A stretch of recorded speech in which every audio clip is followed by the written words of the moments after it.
I was afraid, quite frankly. I had owned and operated my own business when I was 27 years old, and I did that for 2 years. It was a tremendous learning experience, but a very painful one financially.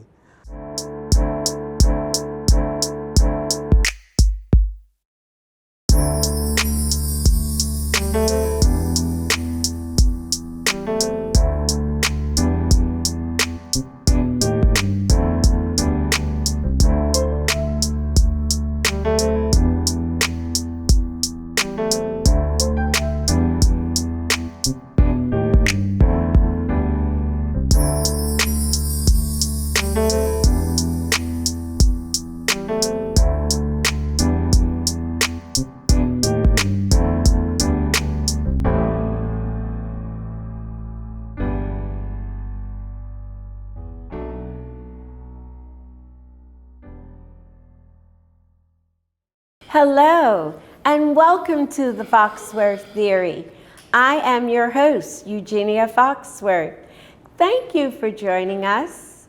The Foxworth Theory covers the worlds of entertainment, fashion, business, and the arts.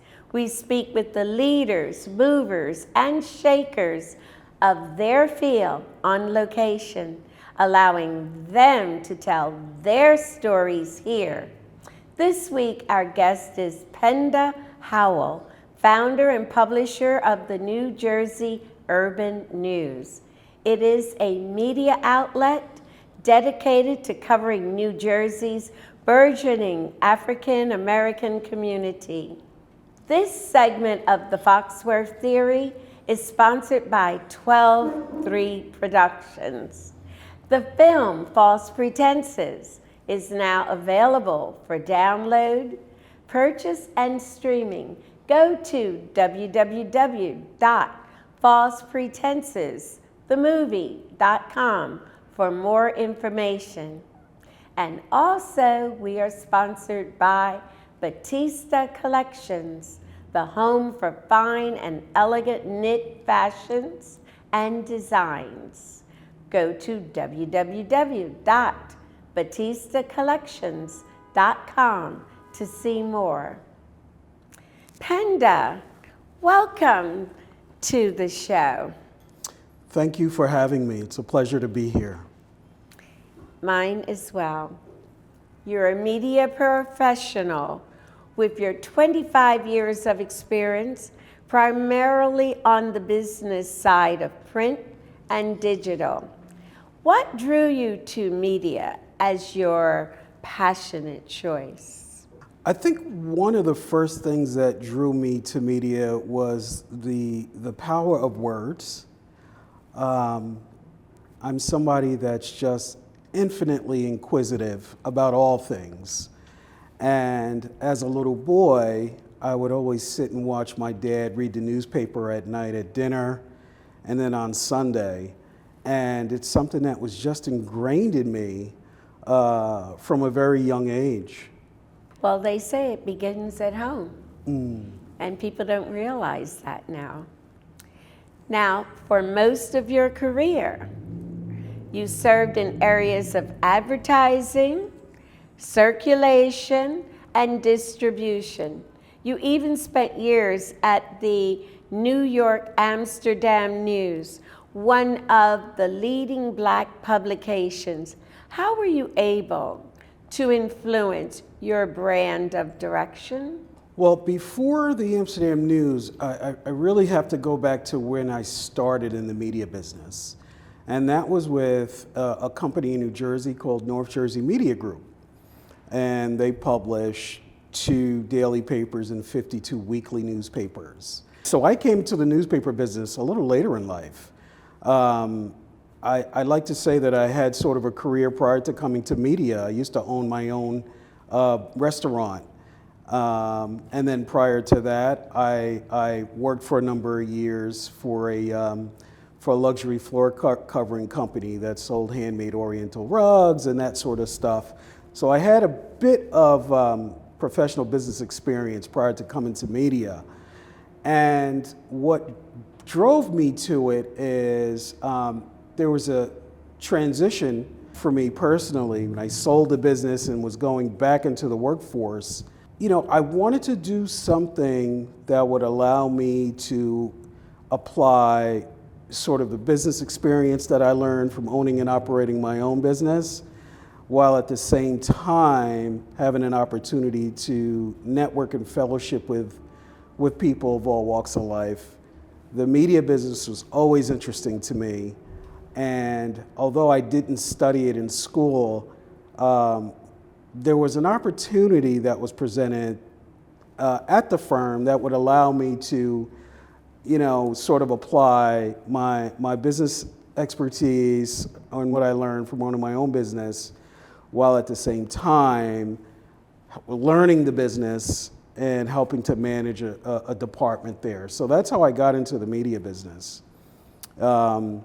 Worked there for 8 years, and then was recruited by Wilbur Tatum, who owned the Amsterdam News, to come to the Amsterdam News to revamp essentially their entire advertising, circulation, strategic partnership, the entire revenue generating operation for the organization is essentially what was placed in my lap, with the task of trying to revamp it. That is one of the most amazing tasks. But a lot of people end up in situations similar to yours, but it's like you got the whole box. I mean, it was like you were handed. Yeah. Which is good. Well, sometimes. Okay. I think, for somebody like me who has a can-do attitude and wants to be helpful, sometimes you can dig yourself a hole by taking on too much, and after a while it becomes overwhelming. And then you realized, maybe I shouldn't have taken on so much. But you're too deep in at that point, and you've got to make it happen. And that's kind of where I found myself at the Amsterdam News. So you saw that there was such a need in so many different areas, and I could lend some expertise, some experience to trying to help fix it. I would just do that, even if it was outside of my area of responsibility. I love it. I really do. So now, for many, COVID changed the way we think and proceed with life's adventures. For you, it meant striking out on your own. What made you take a leap of faith with the New Jersey Urban News? It was an idea that came to me while working at the Amsterdam News. I'm from New Jersey, born and raised, and I always felt like there was a void in the market in New Jersey for news that covered marginalized communities and communities of color. And I would often try and talk to other folks about developing an outlet in New Jersey to cover communities of color. And it always kind of fell on, well, yeah, you're right, but it's not right for us right now. And during the course of a lot of conversations with marketers and advertisers, they would always ask me for advice on how to tap into the African American community in New Jersey. They were always looking for referrals and media companies that they could partner with. And I could never refer one because I didn't know of any. And so I approached the folks that I was working with to start an outlet in New Jersey. And while the idea was a good one, sharing ownership wasn't something that was interesting to the party that I approached about this. And so I thought, you know what, let me try this on my own. It's a little scary. It's pretty expensive to produce quality journalism. It's a business that requires a lot on the back end. A lot of folks don't see the minutia behind the scenes with media. What they see is the finished product. They don't understand everything that goes into producing that finished product, and it's all very expensive. But I felt like there was enough void in the market, and I had enough talent and expertise to give it a go. And I'm glad.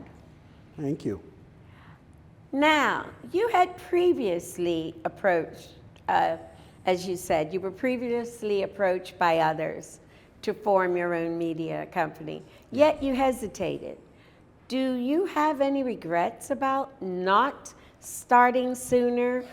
For I understand you help others earn millions. Millions. I do have some regrets. In fact, a friend approached me about 4 or 5 years ago to do this. And I helped him get his operation established. He now went on to found 4 other titles and is doing quite well. I was afraid, quite frankly. I had owned and operated my own business when I was 27 years old, and I did that for 2 years. It was a tremendous learning experience, but a very painful one financially. And I learned a lot of lessons, and none of which I wanted to repeat. I understand very well. Yeah. Oh, yes. I'm sorry, I'm not laughing at you. That's okay. I'm laughing with you. That's okay. That's okay. You know, a couple of years ago, I wouldn't have taken it that way. That's okay. But it's a strength because you can move forward, because now all of these things happen and now you can take care of yourself. That's one good way of looking at it. Yeah. And, you know, I think, you know, everything happens in the time that it's supposed to. Mm-hmm. And so I just think that for me, the timing wasn't right. It just didn't feel right in my spirit. Mm-hmm. The timing feels right for NJ Urban News. And it felt right when I started it. And that's why I went ahead and took the leap. Now, building, owning, and operating your own property has its share of rewards and challenges. Give us some insight into both aspects. So some of the challenges are building the infrastructure from the ground up. Quality reporting is very expensive to produce. And oftentimes, what folks see on the front end of an article or a video or a reel, they have no idea what it took to produce that on the back end. So it's very expensive. Some of the other challenges is getting the business community to take you seriously. Even somebody like me who's coming to this work having had noted success over the course of 25 years, the skepticism is there. It's you still have to prove yourself. And so sometimes that's a little frustrating, but you understand that it's necessary and you push forward. But some of the things that are, I think, really encouraging for me in doing this work is that it affords me an opportunity to expose others like me to this business. And I was quite taken aback when I started in this business and realized how many careers there were behind the scenes producing the content. And careers, quite frankly, that pay well and that can take care of a family. Mm-hmm. And so those sorts of things were not exposed to me and my friends growing up. And once I saw it, I said, wow, that really was a major motivator for me in starting this as well. Because down the line, I have a vision of creating sort of an incubator where we can teach kids from marginalized communities the back end of this business and the various careers they can have working for media companies, production companies, et cetera, et cetera. So those are just a few of the things that I'm excited about. Thank you for sharing that with our audience. We are going to take a short break. We will be back in just a moment.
hear that? It's the good stuff, huh, Keith?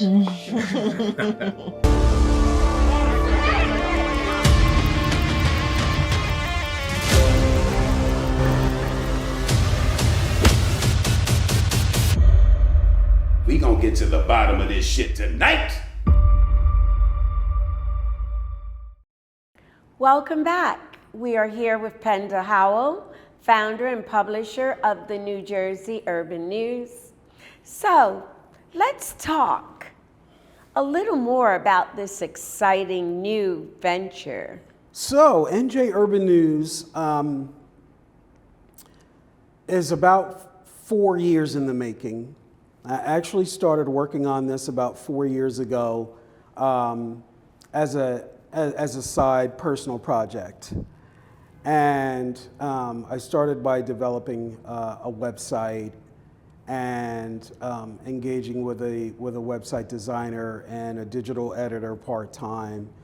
And my goal was to slowly start to build the editorial infrastructure for the product. I wasn't ready to go to market with it yet. I feel like there's a certain standard that you should meet before you present something to the public to consume. It ought to be credible and viable, and it was important to me that our editorial content was being produced by real reporters and doing real journalism. And so we started about 4 years ago building that infrastructure slowly, very slowly. And we were on a platform that was really a free platform just to get my thoughts out there.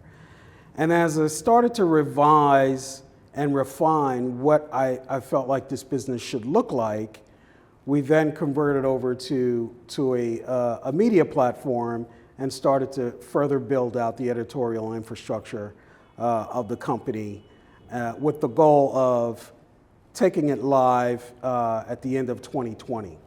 As we all know, a couple of months later, COVID hit, and I'm still working full time at that point.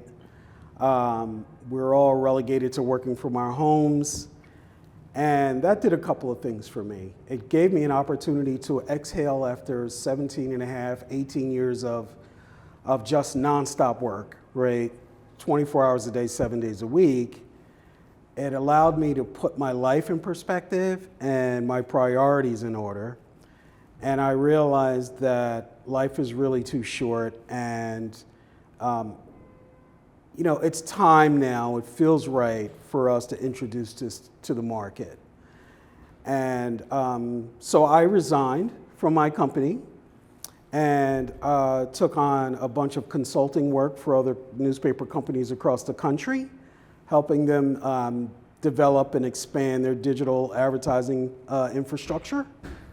And while doing that, I worked on building the New Jersey Urban News, and hence where we are today. Yes, and your little Freudian slip, I am really happy that this is your transition. Yeah. Now, there's over 2 million Blacks who call New Jersey home. You call them the majority minority. How do you intend to make the New Jersey Urban News the #1 source of news and information for this demographic? Well, I believe in local first. And I think it's important, again, that the editorial integrity represents the communities that we purport to serve. And I think it's important that people have a sense of oneness with any media property. I think they should see themselves in the pages and on the websites and on the blogs and that sort of thing. And I also feel like there should be news and information that's credible, viable, and useful to them personally. And so that's some of the ways that we feel like will make NJ Urban News important to marginalized communities in New Jersey. To further that point, though, I think it's important that people of color are seen in a way that reflects the sort of lifestyle that they wish to live. And so being aspirational in our coverage is something that's really important to me, because I think it's important for young kids to be able to see themselves in grand ways and to be able to visualize themselves living wonderful lives and living productive lives and being productive members of the community and giving back to the community. And I think that image has to be, projected. And I know as a young kid, it was always exciting for me to see images like that in Ebony and Jet magazine. And it was exciting and invigorating and motivating. And so we'd like to try and evoke the same feeling. Love it. Now, what are the key areas in New Jersey urban news, or shall I say, what are the key areas that the New Jersey urban news plans to cover? So right now we cover business, we cover education, arts and entertainment, health, local sports. We think, and I feel it's important that our community is disproportionately affected with a host of issues health-wise. And I think a lot of it is from a lack of information. And so in that way, I think it's important that coverage is always highlighted, along with opportunities around educational awareness and sustainability and how that can add to your life from a variety of different perspectives. Small business coverage is important to us because I think the resources that are readily available to an awful lot of folks are not necessarily available to small businesses of color. And so we aim to be a resource to small businesses in the region. We want to make sure that we're highlighting initiatives that are important, opportunities for funding and grants that are important, information that can be applied to their businesses to help them grow and sustain their businesses is important, and those will be priorities for us. Along with arts and entertainment, we do a robust coverage of arts and entertainment, and it runs the gamut from music to film to television to books to Broadway. We cover it all, and so those are just a few. Yeah, well, those few that you mentioned are important, especially the health, and to inform the community. I do recall there was a fine print years ago when the government was offering insurance for homes, the street, the exterior that people aren't aware of if the water pipes break, etc. Right. They offered $12 insurance. I called everyone I knew and told them to call everyone that they knew, because in the outer boroughs, the brown and black people weren't aware of it. You know, it was fine print. So what you're doing is going to be very helpful. I know you're doing all the other things, but I just had to interject that. So although it's still relatively new, okay, the New Jersey urban news platform is soaring at the right pace, but it's very expensive. How do you circumvent this dilemma? I wish there was a way I could circumvent it. I think that there really is no alternative other than to form strategic partnerships and alignment with businesses and organizations whose stated mission and priority is to speak to and engage with our audience. And so by forming strategic partnerships with marketers and allowing them to advertising our newsletters and on our website, Those are the ways that are helping to sustain the business. We do also gladly accept donations on our website from readers. And that could be another form of helping sustain the organization and helping us grow. But for the most part, it will be done via strategic partnerships with marketers, via advertising. It's difficult, especially in these inflationary times, to expect print and digital media to turn a profit. What will you do to keep this platform moving progressively? I know what you just said, but what will you do? Well, we'll continue to evolve NJ Urban News into a multi-platform media company.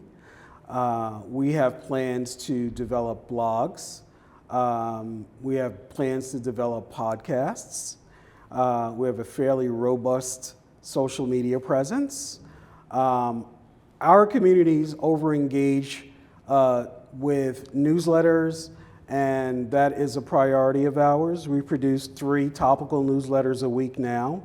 One centered around arts and entertainment called Art Noir. So it's all things art and all things black art. We have a business and finance newsletter that's produced once a week. And then we have our general news roundup newsletter that's produced once a week. We have on the drawing board to produce one centered around health and another centered around education. And so expanding on those verticals are in our immediate future to continue to expand our platform to appeal to a broader audience. Thank you. You're welcome. This concludes part 1 of our chat with Penda Howell of the New Jersey Urban News. Please join us later this week for part 2 of our interview on the Foxworth theory. I am Eugenia Foxworth. Thank you for watching.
Hear that? It's the good stuff, huh, Keith?